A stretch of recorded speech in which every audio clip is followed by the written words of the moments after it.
mazara futi. Nachifunga kuti second service ichashaya vanhu nokuda kwokuti morning yange yakazara. Zvino chechi yamuchavakapo inofanira kunge ichiaccommodata vanhu vese. Oh, hallelujah. Nechikonzero chokuti ndaona engineer apo, ko engineer matawari muno avapo vaenda kubasa, vafonere kuti vandifonere na 1 o'clock wazvinzi nokuti nhasi tine meeting.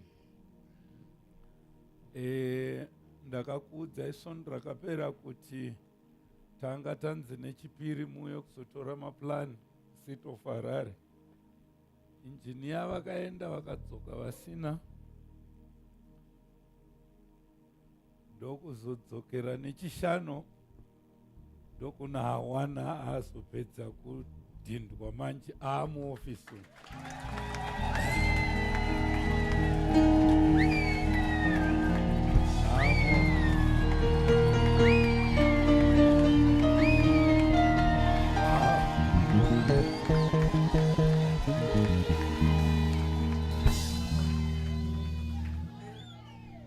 Vatanga kuuya pano nhasi vari kushamisika kuti kufara ndekwei, ndikokuti taakutanga kuvaka chechi. Hallelujah. Hallelujah. Wow, this is a miracle. Imika zvanga zvatiremera. Vanhu vanga vakufunga kuti kochiinhai, konyama ari kuve maashas. Rungoona vakaungana kumashure kumasaids umu handisi kuona maashas.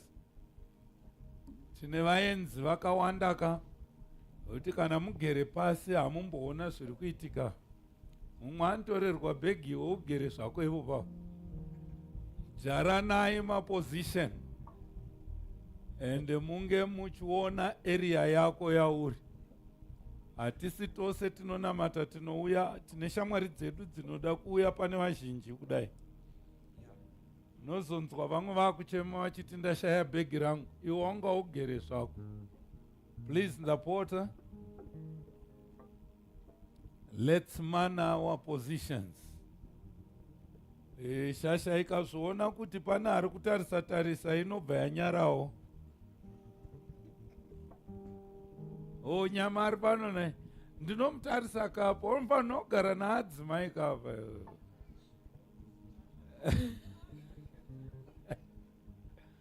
All right. Ndatenda. Thank you so much. Ndiri kuona gadzikwa nyama aripo, moyo ari pano here.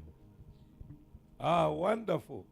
Musaende musina kundoona wakomana mabuilding committee, matechnician edu, vemagetsi, plumbing, vese. We must meet soon after service. Maichangwa vanga vari kugadzirira vangonzwa kuti maplana akauya, fundraising yatotanga pano, maionowo ichitanga. Vamwe tapirwa matimu asiri edu.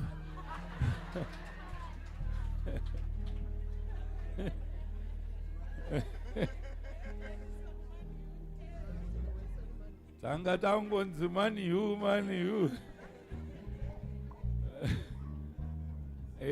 But tiri kuzvigamuchira sezvo iri fundraising. Chiri kudiwa imari yekuti mangwana apo tofanirwa kutonotora ningi. Vakomana ndimunozivana nevekusimendeka. Vauye kuzoisa chikontena chavo chavanoisira simende yavo. Sitenge tichingotenga chete tichiisa muchikontena chavo kusvikira tapedza kuvaka.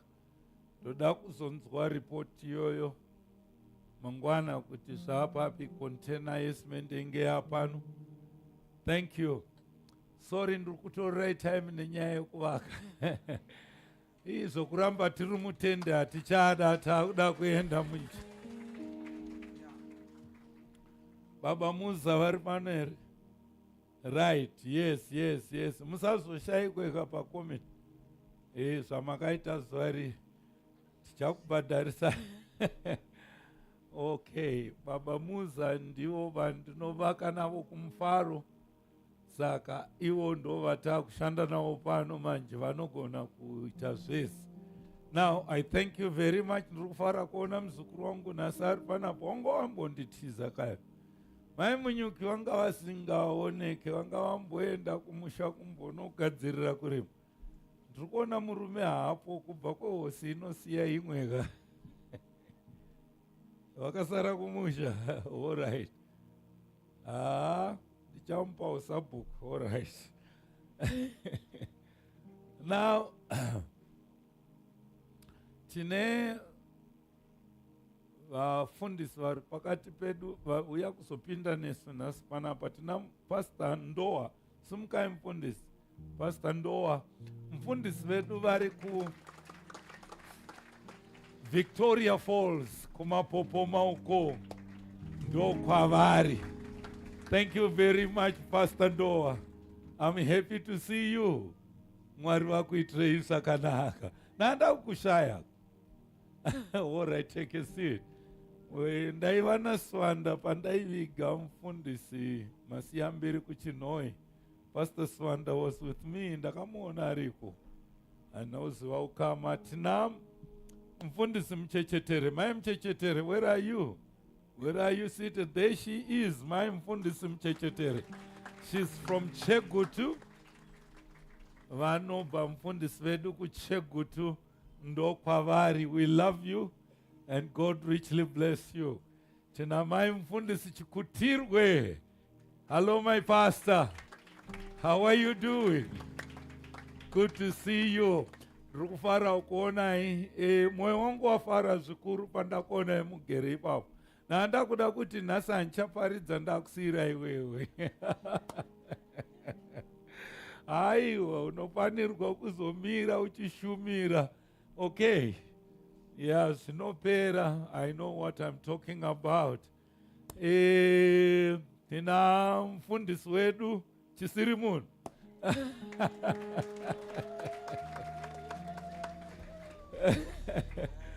Muri kuramba kuti hasi mufundisi wedu here Chisirimun. Na mufundisi wedu Nyika ari pano. Aiwa, vafarirei. Vagere na senior elder apo. Mai Murimirwa, she's there. Vanoita sevari sipo vachiona zvavo zviri kufambira mberi. Hallelujah. Tauro rine kuti hey, panouya vafundisi. Hallelujah. Hakuna dhimoni richasara. Ndiri kuona Samanyanga vagerapo. Tractor yakamuka here Samanyanga. Hallelujah. Mzilikazi uri kuseke. Okay, right. Munofanirwa kuita zuva reChristmas yevarume chete ramuchauya kuzogocha.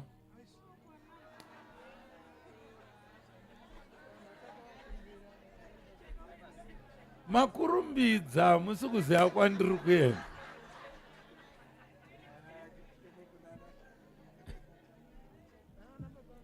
Mzilikazi, hanzi yekupera kwegore haifanirwa kuva yevarume chete. Inofanirwa kuuya naamai togocha pamwe chete tichipedza. Saka after next week yacho iri kuuya iyo Saturday yacho tiri kuuya tese varume nevakadzi panenge pachigochwa.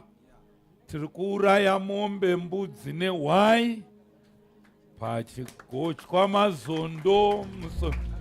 Pano ndo panoitwa izvozvo.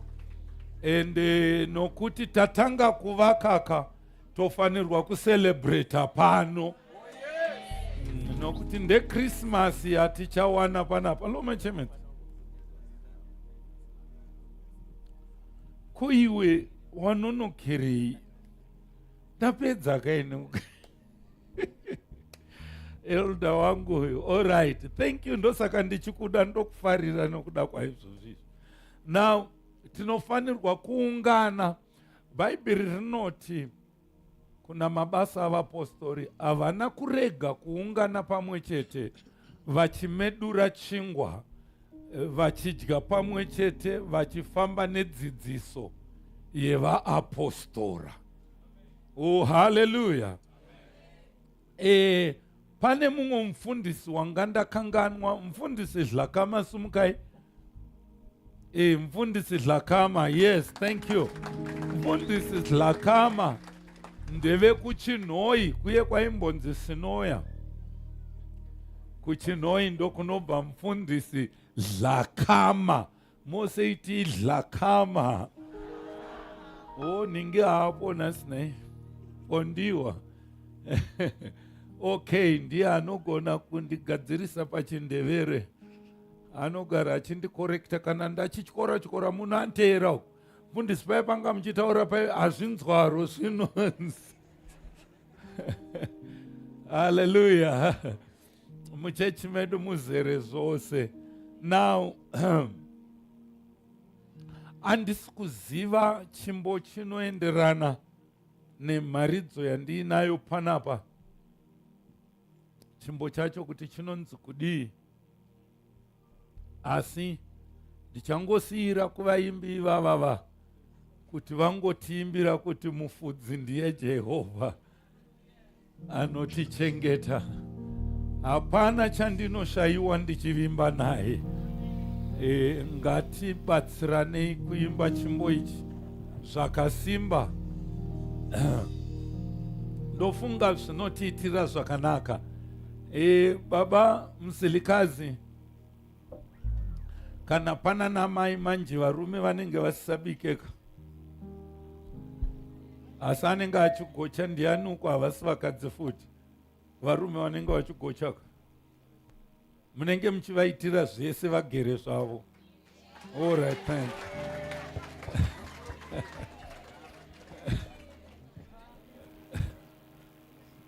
Hanzi tovaitira zvese vana mai vanenge vari madzishe. Munofanirwa kugamuchira vana baba kana vakutora role yavo naika.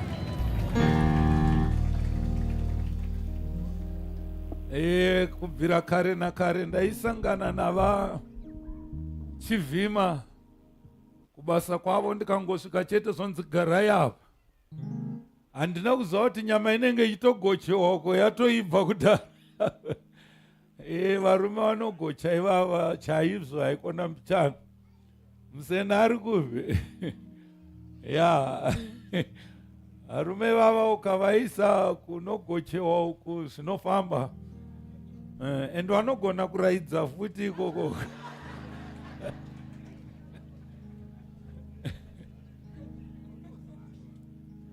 Mufudzi ndiye Jehovha.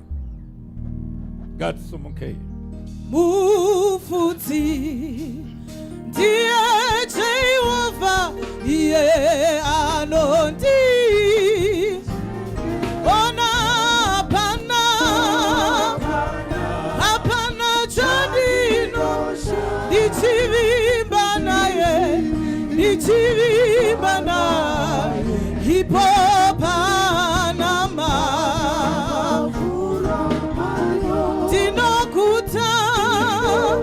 Tinokuta Baba Dinorara Noru Ieni Tisiga Vudu Iye yua no muta Iwa mweya wangu Iye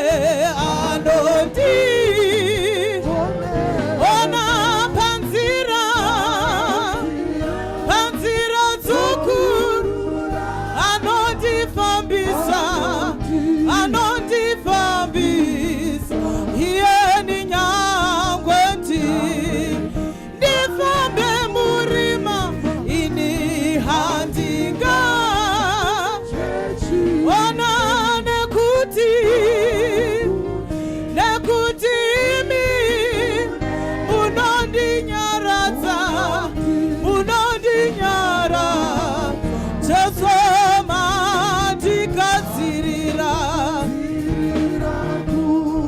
ikomberi kwa Baba mandizodza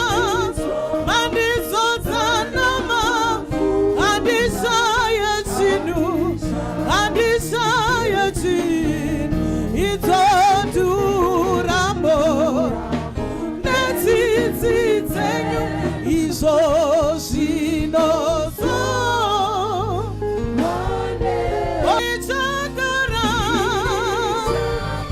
ndichagara nache nekusingaperi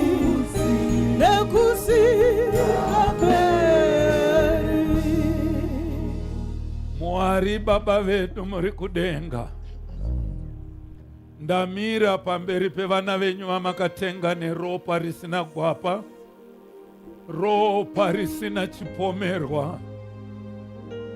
Ndauya kwamuri, iye mizuro nanhasi nokusingaperi musingashanduke.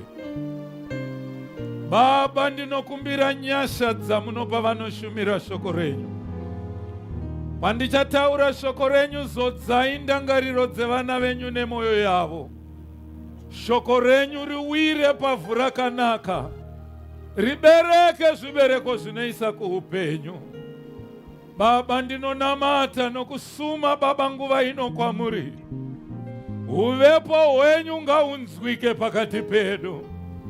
Vanorwara vapore, vakasungwa vasunungurwe, vakatsikirirwa ngavaregedzwe. Evo vana venyu vave varidzi vemasuo avo.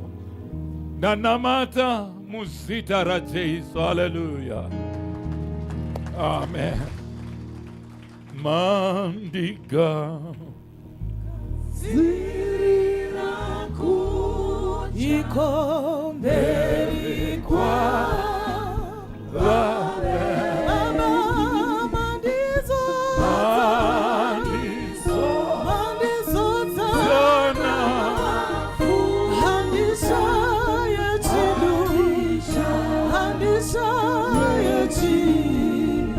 Jesu mandikadzirira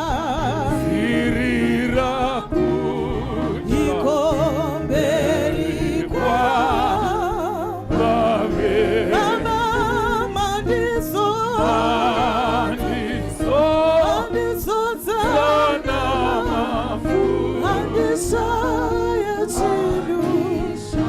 andishaya chinu titore nzvimbo dzedu.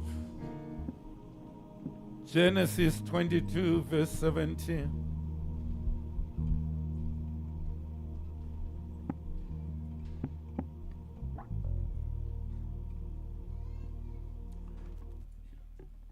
Last week, ngwanani ndakaparidza maridzo inoti usave nepfungwa nhete, usave mutete pakufunga. Ndakataura ndichiti batisisa zvinoreva shoko raMwari, gombedzera upenyu hwako kuti husvike mukurarama sezvinoreva shoko. Jesu akakunda achiti zvakanyorwa zvichinzi, shoko rataakuverenga iri rine simba kudarika zvese zvaunofunga. Rine simba rokushandura upenyu hwako. Rine simba rokushandura mamiriro ezvinhu mukurarama kwako.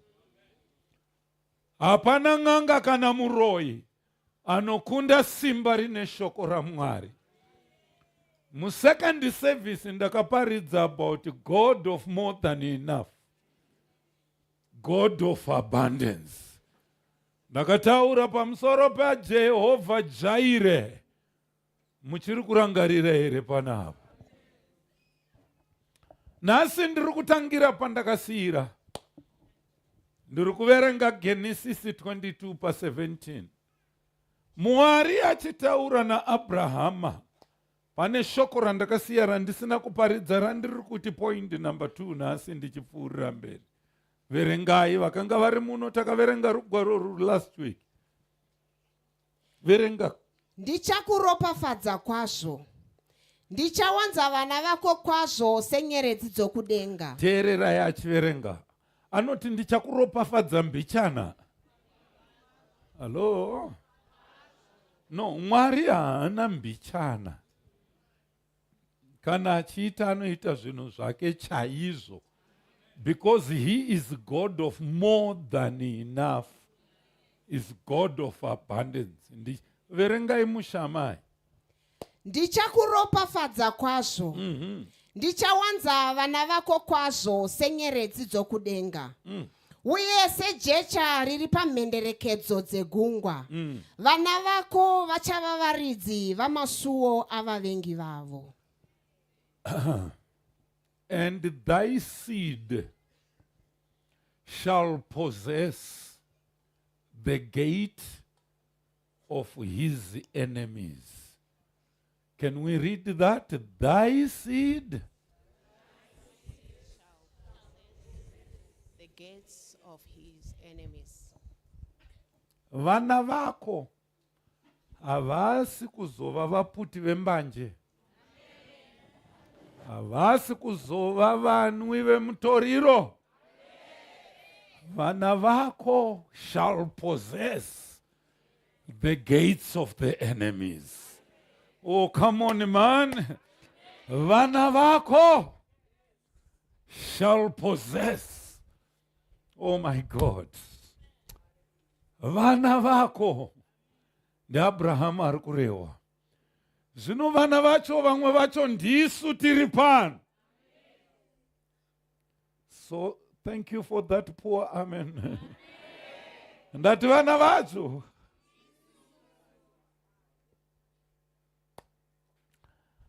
Gainimbosiyana nazvo. Kuna ndichitaura kai ndichiti deputy vanenge vasvika vanonoka vabatwa nemota murodhi vari kuuya vamboenda nekune imwe chechi. Saka vachasvika zvavo.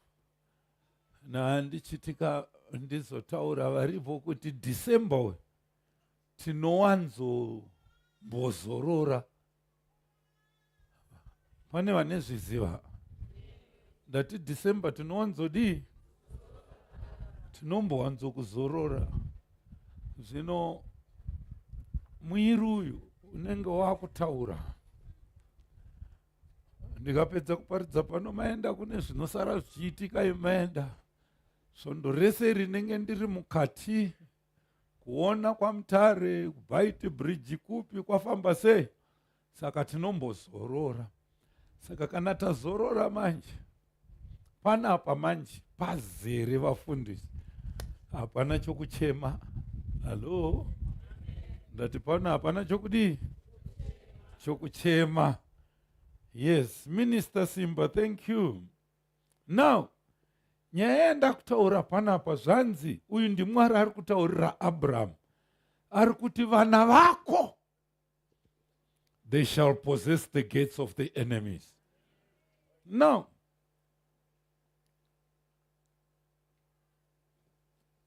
regai ndipfuurire pamberi. The gates speaks of power. Munhu wese anovaka imba anoisa gedhi. Nokuti gedhi ndo rinokontrora vanopinda nevanobuda. Saka pagedhi apo haupinze wausingadi. Kana usina kumuziva unomira uri mukati, wotaura naye ari kunze kwegedhi, ndingakubatsirei nei? Nokuti hauna kumuziva. Asi wawaziva unovhura gedhi. Zvino zvanzi vana vako vachava varidzi. They shall possess the gates of the enemies. Ameno kana muri kubata zvandiri kutaura. Kune magedhi evavengi. Vavengi ava vanogona kuisira magedhi iwewe. Unosevenza asi hauna chinobatika. Unofa uchifondoka usina chicha unosiyira vana. Pane vavengi vakakuisira magedhi. musi kumbondinzwa imi.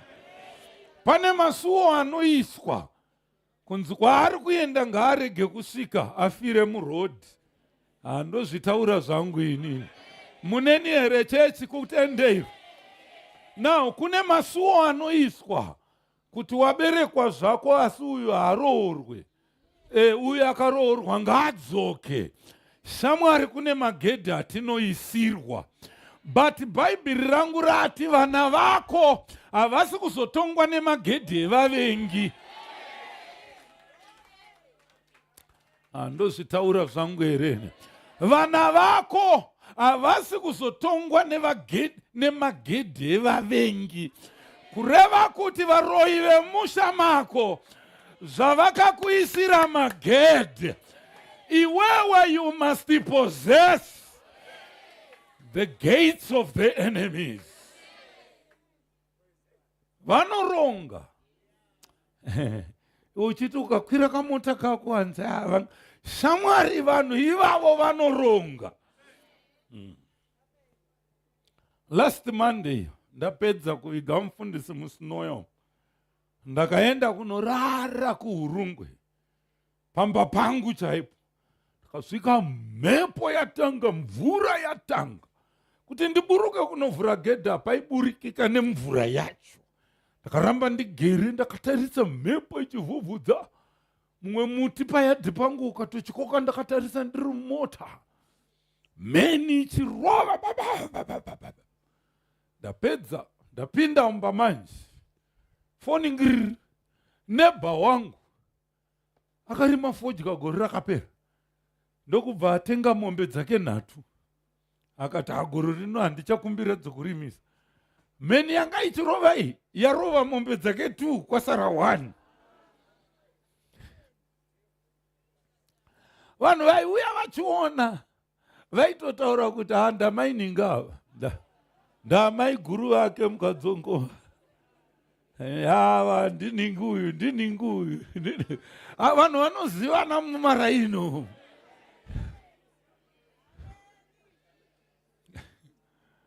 Now, uyu akaroverwa mombe dzake. Pane bhaundi refodya rakapfirirwa nouswa.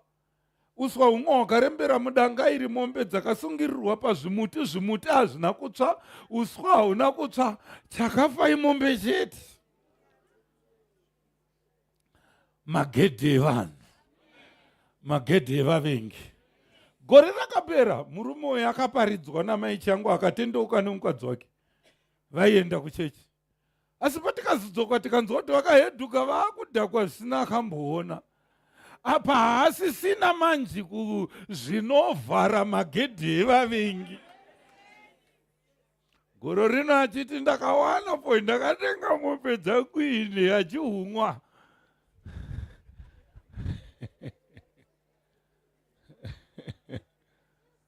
Saka vabasa rane 1.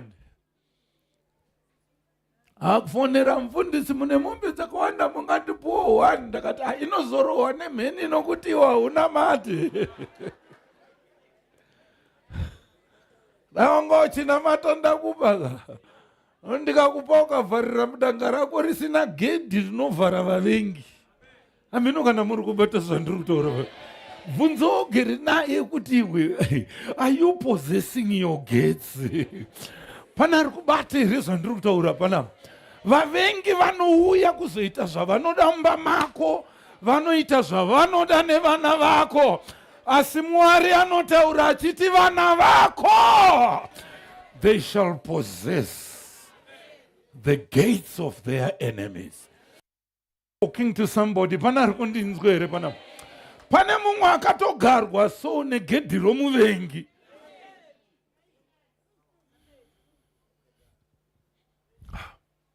Ndofamba zvangu. Alright, ku-Old Testament, handei ku-New Testament. Uyu ndiMwari ari kutaurira Abrahamu. Ko pana Mateuka, pana Mateu 16 pa-18 paye. Jesu anoti ndichavaka kereke yangu. The gates of hell shall not prevail against the church. Uri kuona uku ndiMwari Baba vataura kuna Abrahamu kuti vana vako vachava varidzi vemasuo. Pano Jesu ari kuti ndichavaka chechi yangu. masuo eHadesi haangaikunde. Verenga kaiwe. Neni ndinoti kwauri, Eh. ndiwe Petro, Eh. pamusoro poruware urwu ndichavaka kereke yangu, masuo eHadesi haangaikundi. Masuo ei. The gates of hell is a symbol of defensive power of evil. Gates is defensive power ya Satan. Murikunzwa zvandiri kutaura. Rimwe Bible wrote, or the gates of Hades represents the stronghold or forces of evil. Vavengi vane magedhi avanokuvharira. Unopirwa oda kudai muvengi ovhara door. Unodzoka uchiti chokwadi ameno zvakazoita oda yangu iye, ameno zvakazoita, nokuti hausi kukontrola magedhi evavengi.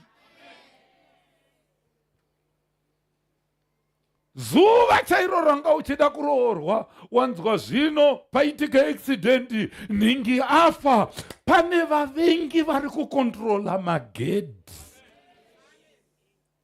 Zvino Jesu obva hati, ndichavaka chechi yangu masuo eHadesi. Hadesi igehena, rufu.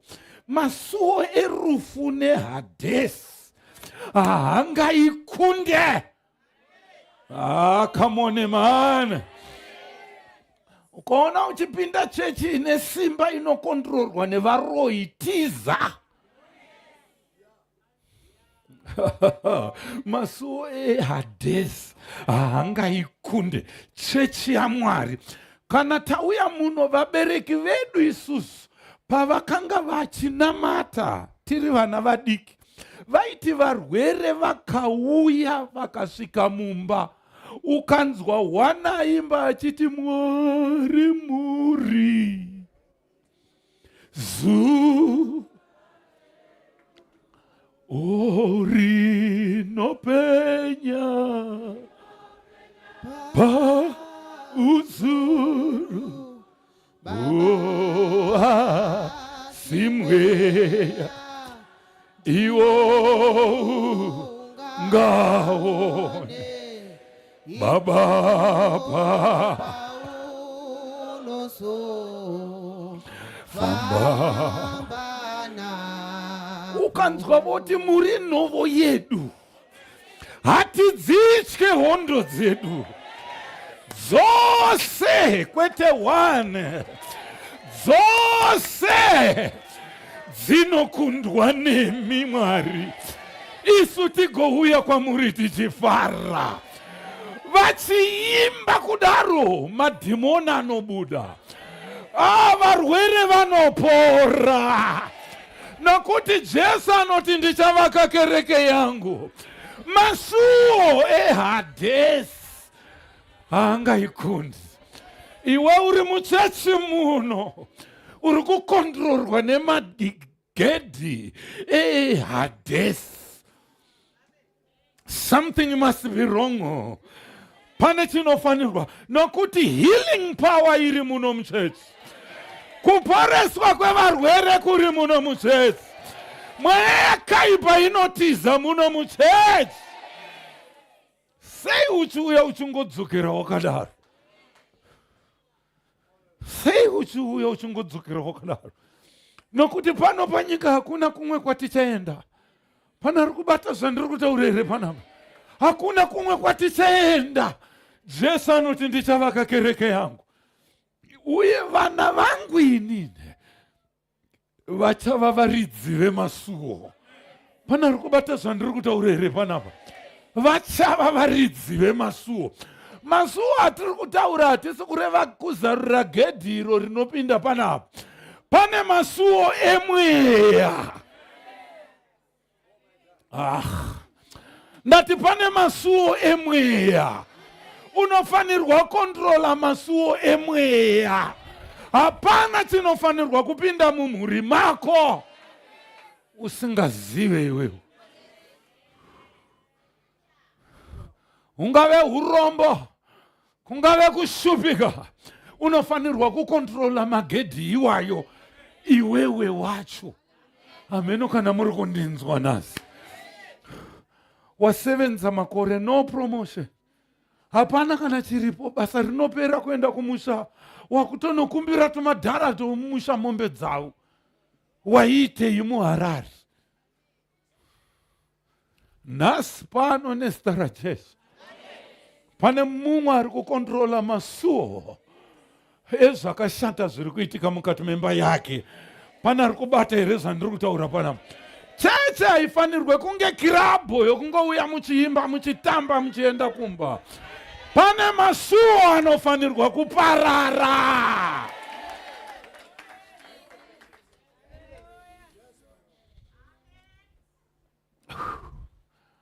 Hallelujah. Hallelujah. Pana ari kundinzwa here nhasi panapa. Shamwari ukandiona ndichifamba nyangwe ndiri ndega, nyangwe mumota mangu ndichiimba, handisi kungoimba chete kunakidzwa kutraya kukurivhaivha upenyu. Ndiri mumweya, ndakadzika mumweya. Nyangwe ukandinzwa nchiti ndijesu chete, ndiye Jesu chete, ndiye mudiwa wangu we moyo wangu, ndiye mudiwa wangu we moyo wangu, ndiye Jesu chete, ndiye Jesu chete, ndiye mudiwa wangu we moyo wangu, ndiye mudiwa wangu we. Hazvina mhosva ungaite mari, ukaita dzimba, ukaita mota dzakawanda, asi kana usina simba rokukontrola masuo evavengi, hauna chauinacho. Hauna chauinacho. Ndaibva kuBorodale ndikaona Range Rover. Unaiziva mota inonzi Range Rover, the new one. Mavhiri ari mudenga, denga riri pasi. Vanhu vakaungana vari kurova madhoo kuda kuburitsa vanhu. Vamwe vari kutaura kuti murume uyu ano hupfumi. Mina ndowanzomira zvangu pakadaro, ndakapfuurira ndichienda. Ano hupfumi. Angoti rapata mota yakatarisa mavhiri mudenga, ane zvese, but chatadza kukontrolwa masuo. Come masuo evavengi. Patinouya kuchechi kunoku hatisi kuuya kuzotamba. Jesu akakunda Satani achiti zvakanyorwa zvichinzi, munhu haararame nechingwa chete, asi neshoko rinobuda muromo waMwari. Bvunzo ugere naye kuti wakapedzesera rini kuverenga Bhaibheri, kana kuti unotouya kuzorinzwira kuno kuchechi. Masuo evavengi unoakontrola sei? Jesu akakunda neshoko. Zvakanyorwa zvichinzi, zvakanyorwa zvichinzi. Anoverenga shoko rake. Pana ari kundinzwa here panapa? Ndakadya chikafu chakanaka zvakawandisisa. Kwakawanda kwandakadya chikafu chakanaka. Mudzimba dzemapfumi. Vana meya vekuna naAmerica ndakapinda mumba ndikadya. But chikafu chandakadya ichocho hatina zvachinondibatsira nhasi. Chakapera, ndiri kuda chimwe kuti ndive nesimba noutano. Shamwari matakadya kare hanyaradze mwana. Zvawakaverenga muBhaibheri svondo rakapera nezuro hazvikubatsire nhasi. Nhasi kuri kudikanikwa shoko ranhasi. Enda unoverenga. Mweya waMwari uchitaura newe, zvichipinda mauri, uchidya shoko raMwari, kungosvika kumba pafoni, paWhatsApp. Unovhara masuo evavengi neWhatsApp iwe. handida kumpindure chete, ndode kumpindure chete. Icho chamutuma kukutumira mashoko ayo unechipindura nomuromo.